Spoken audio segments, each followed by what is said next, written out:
السلام عليكم الإخوان. هذا ربما من أهم الفيديوهات لسببين بسيطين. أولا لأنه على شكل روبورتاج، ثانيا على القضية، وهي قضية اللي غادي نفهموا من خلالها علاش تم ملاحقة بن بطوش في إسبانيا، لأنه فعلا هناك قضية تحرش واغتصاب لإحدى الصحراويات. في الأيام الماضية هذه الصحراوية قامت برفع دعوى في البرلمان الأوروبي، وعارفين البرلمان الأوروبي فين كاين، المركز ديالو كاين في بلجيكا مؤخرا اعترفت بمغربية الصحراء.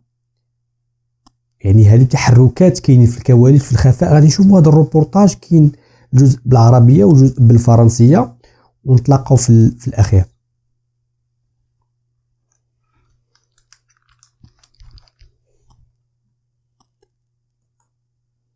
انتهاكات وجرائم زعيم جبهة البوليساريو تحت أنظار البرلمان الأوروبي. أشهر ضحايا الاعتداءات الجنسية خديجة محمود تخطو أولى الخطوات في مقر البرلمان الأوروبي لفضح ما تعرضت له من اعتداءات من طرف زعيم الجبهة الانفصالية. مسار قانوني تسلكه خديجة محمود لفضح جرائم زعيم الجبهة إبراهيم غالي ضمن معركة حقوقية طويلة. هنا في مقر البرلمان الأوروبي جلسة علنية خصصت للعنف الجنسي والاغتصاب في مخيمات تندوف. الشطط في استعمال السلطة والاغتصاب واستخدام الوحشية في أوقات الحرب. يمكنني أن أعطيكم أمثلة.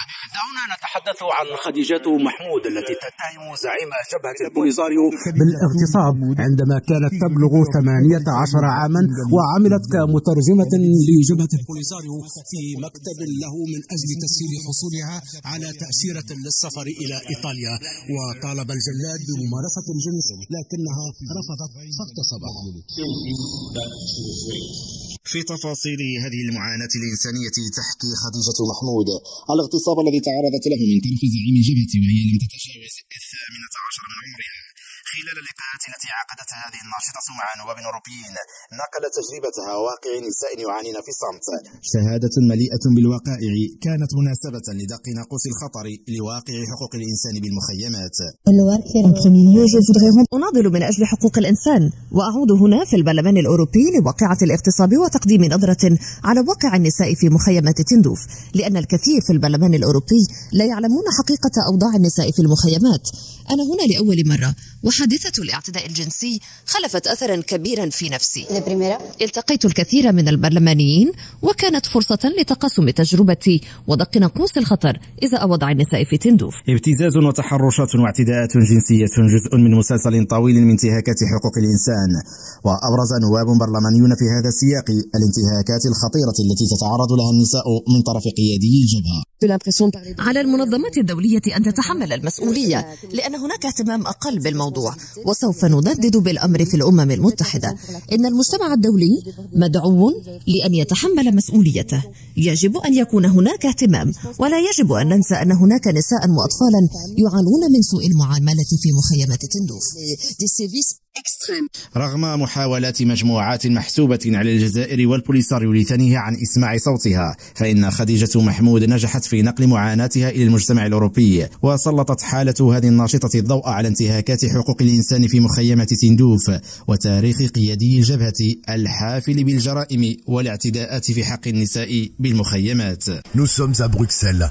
Cette jeune femme pétillante fait ses premiers pas face aux caméras du Parlement européen. Elle vient raconter comment un homme puissant, Brahim Ghali, le terroriste en chef du Front Polisario, l'a violée en Algérie alors qu'elle n'avait que 18 ans. Khadijatou Mohamed découvre timidement ce haut lieu de pouvoir. Elle a été invitée par des députés pour témoigner, entourée de précieux protecteurs et conseillers. C'est une guerre d'influence qui va se livrer sous nos yeux.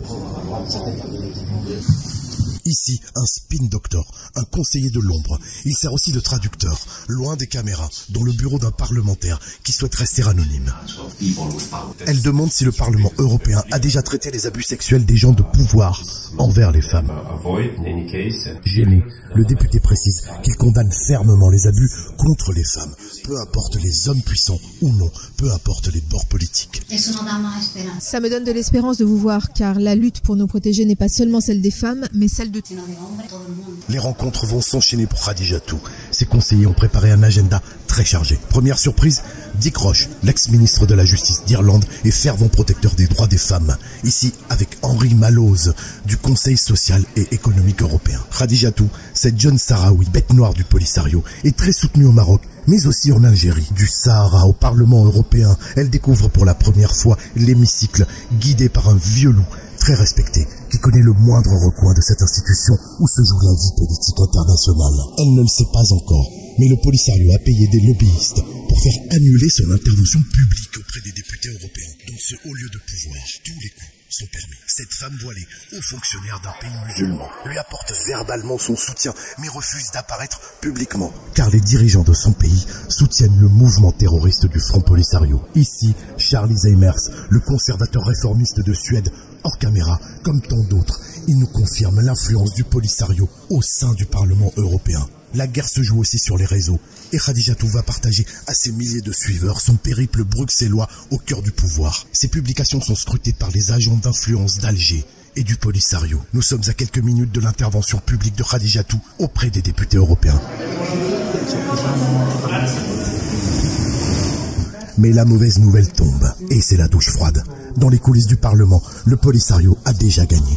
Elle n'interviendra pas. Ses soutiens la rassurent, c'est le jeu politique. Ils vont donc se montrer publiquement, et un allié de choix va évoquer son cas, sans aucune peur, ni colère.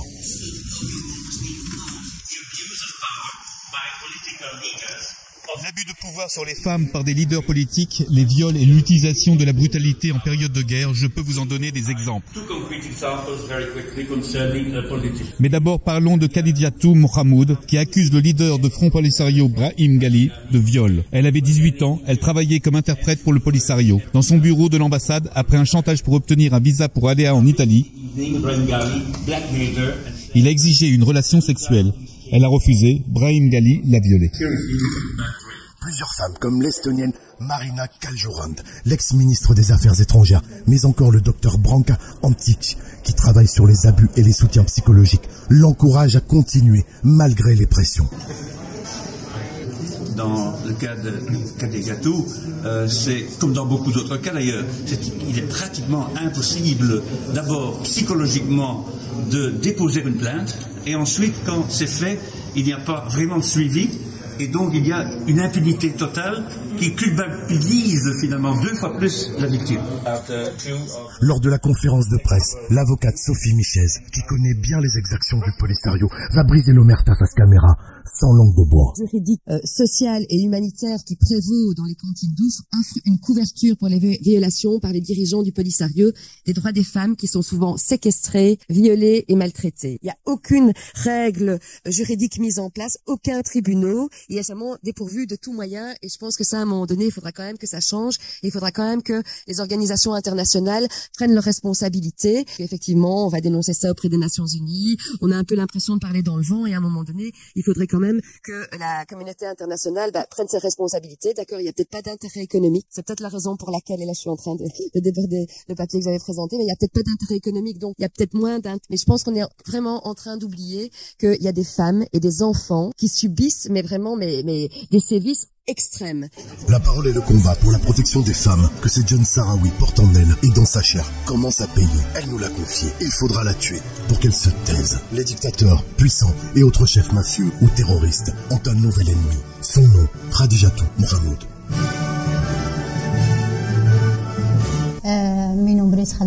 Mon nom est Khadijatou Mahmoud. Je suis d'origine sahraoui, née dans les campements. J'ai 30 ans et je milite pour les droits des femmes. En premier lieu, je voudrais rendre hommage à l'intérêt porté à ce sujet ici, au Parlement de Bruxelles, et au regard de la situation des femmes à Tindouf. Actuellement, les yeux se posent sur la situation parce que beaucoup ne connaissent pas la réalité de la vie de ces femmes. Je suis ici pour la première fois, car il m'est arrivé quelque chose d'horrible, une agression sexuelle. Et je viens pour moi et pour toutes les autres. J'ai rencontré beaucoup de parlementaires du monde entier. J'ai eu l'opportunité de partager mon expérience et ainsi d'attirer leur attention sur la situation des femmes sahraouies à Tindouf. C'est terrible, car les parlementaires ne sont pas vraiment au courant. Car le Polisario, d'une manière ou d'une autre, joue de son influence pour cacher cette information, ce qu'il se passe dans les camps. comme l'existence d'une prison où les droits des hommes, mais surtout des femmes, sont violés. Il y aura un changement. Il faudra raconter la vérité sans manipulation. Il faut démanteler cette organisation, le Polisario, sans faire de la politique, car il ne s'agit pas de politique, mais bel et bien des droits humains. Mon rêve, c'est le changement. Il faut un changement. J'ai l'espérance de ce changement. Hola a todos, buenos días. Mi nombre es Jaime, soy una víctima más.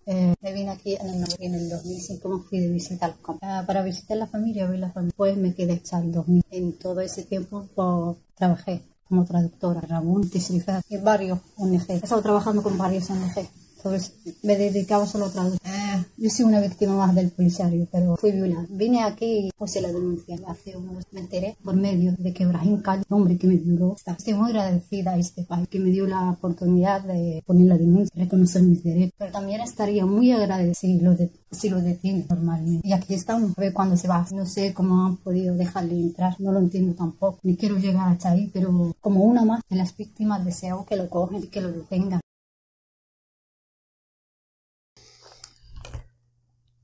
دونك كما كتشوفوا الاخوان يعني القضيه بالطوش ماشي حامضه، لانه الى شفتوا كما جاء في الروبورتاج الثاني الفرنسيه الى تبعتوا الفيديو الاخير انها التقت بشخصيات وازنه، وزير العدل ديال ايرلندا ومجموعه من المسؤولين الكبار.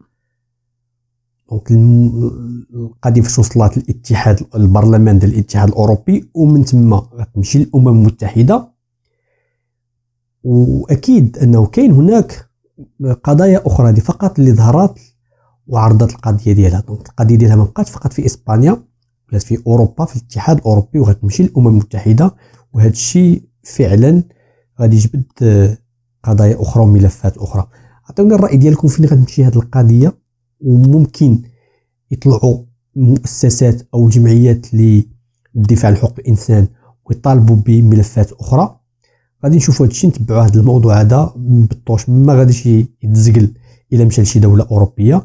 كونوا متاكدين من هذا الموضوع هذا، لان هذوك الدول اللي كيدافعوا على حقوق الاشخاص وخصوصا ضد ديال يعني بمواجهه الناس اللي عندهم لو بوفوار، اعتقد ما غاديش يتسامحوا معاه كما تسامحت معاه اسبانيا وكما تسامحت معاه بعض الدول امريكا اللاتينيه. ولكن هذه المره اللي حصل غادي يودي. تبارك الله عليكم، ما تنساش خبط لايك، اشترك، مازال كاين الجديد. السلام عليكم.